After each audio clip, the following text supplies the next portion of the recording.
TV media நேயர்களுக்கு வணக்கம். விஜய் டிவியில் ஒளிபரப்பாகி வருகின்ற பாக்யலட்சுமி சீரியல் கடந்த ஒரு வாரமாக தாத்தாவின் மரணத்தை காட்டி பார்ப்பவர்கள் கண்ணிலிருந்து கண்ணீரை வரவைக்கும்படி அனைத்து ஆர்டிஸ்டுகளுமே யதார்த்தமாக நடித்து காட்டி இருக்கிறார்கள்.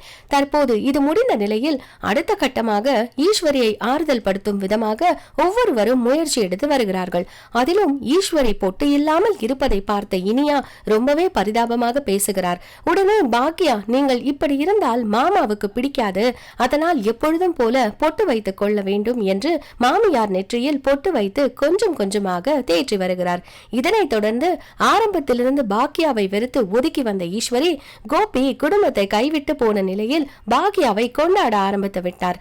ஆனாலும் ஈஸ்வரி யாரையாவது திட்ட வேண்டும் என்பதற்காக பாக்யாவிற்கு அடுத்தபடியாக அமிர்தாவை திட்டிக் கொண்டு வந்தார். அதிலும் அமிர்தாவை பார்த்து, ராசி இல்லாதவள், நீ வந்த பிறகுதான் இந்த குடும்பத்தில் ஏகப்பட்ட பிரச்சனை வந்து கொண்டே இருக்கிறது, அதனால்தான் எழில் முன்னேறாமல் கஷ்டப்பட்டு கொண்டே இருக்கிறான் என்று வார்த்தையாலே தாக்கி ஓவராக டார்ச்சர் கொடுத்து வந்தார்.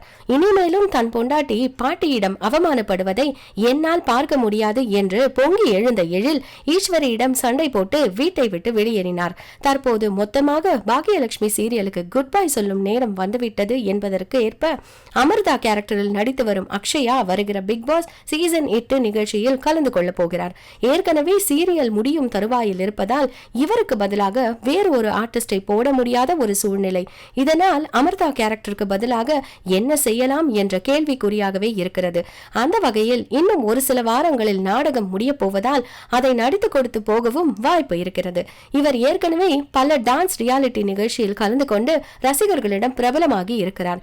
இதற்கு முன் வந்த காற்றுக்கென்ன வேலி என்ற சீரியலிலும் வில்லி கேரக்டரில் நடித்திருந்தார்.